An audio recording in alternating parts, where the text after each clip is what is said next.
last few years, we've invested tens of millions of dollars in facilities like this one here in Melbourne, which is our latest example of commitment to the industry. This site alone would be in excess of $40 million. For a distribution centre such as this one, the average investment you would make in automation would be in the order of $20 to $30 million. That's what we spend in regards to Rowville. We're looking at a similar level of investment for our Brisbane and Sydney distribution centres. We feel like we need to make those investments to keep the efficiency of those infrastructures up to date. We're about to leave the controlled environment room. We'll enter our refrigeration unit, through the ante-room where we receive and we pack cold chain medicines, into the walk-in refrigerator. Temperatures here maintained between 2 degrees and 8 degrees Celsius. We would keep about $1.5 million worth of medicines in here. Extremely important that we keep the temperature within the required range.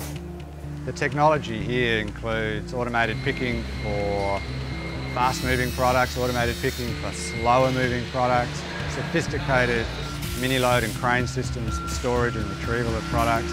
We're blending 3 or 4 different technologies all into one. The OSR that we have here brings the product to the person, so that's a perfect example of where we're looking to try and drive efficiencies within the warehouse. The pick-to-voice technology we have, again, is just designed to ensure efficient movement around the warehouse in terms of the picking activity. As wholesalers, we're always looking to improve the supply chain. It's our job. We're in the middle of this thing. We've got to make it better. We're always hunting for ways to make manufacturers, movement of products and services, and retailers' acceptance of those easier and simpler. There's a bunch of things on the horizon. We've done a lot over the last few years, and I can see some great opportunities coming forward.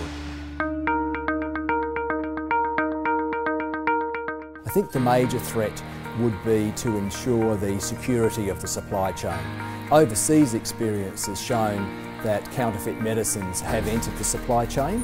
We want to do everything possible to stop that happening here in Australia. Counterfeit products is an increasing focus for us in the business. And look, it means that we need to start looking at things like RFID as a potential solution to ensuring security through the supply chain. RFID technology is a real option for our industry. It's not to say it's the only one, but it's one we should be open to exploring.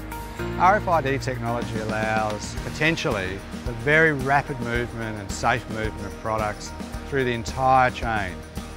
Traceability of products, safety of products and speed of movement benefiting all parties in the chain, from manufacturer, wholesaler through to the retailer, to release further labour and improve and strengthen the system. There are a lot of administrative tasks performed by pharmacists today in community pharmacy. Things like ordering stock, receiving stock, simple tasks.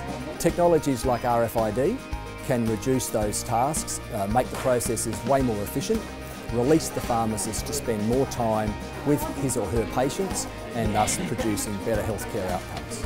Ultimately, to bring RFID technology to reality in the Australian market is going to require an industry-based solution, primarily focused at the supplier end of the supply chain, because they are the people who are going to have to invoke that RFID technology right at the start of the supply chain.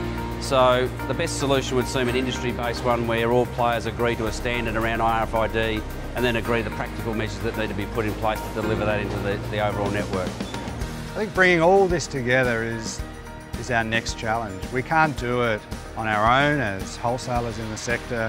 Manufacturers can't do it on their own individually, and certainly community pharmacies alone cannot do it. It will take a whole of industry approach, and really what we need from a government point of view is an acceptance of the importance of the sector, appropriate funding, we've touched on that plenty of times, but an agreement that we all get down and really talk about ways to further improve and strengthen and secure this vital supply chain. I think there's no doubt that Australia has one of the best healthcare systems in the world. However, it can be better. We can make it more secure, we can make it more efficient. We just need everyone working together.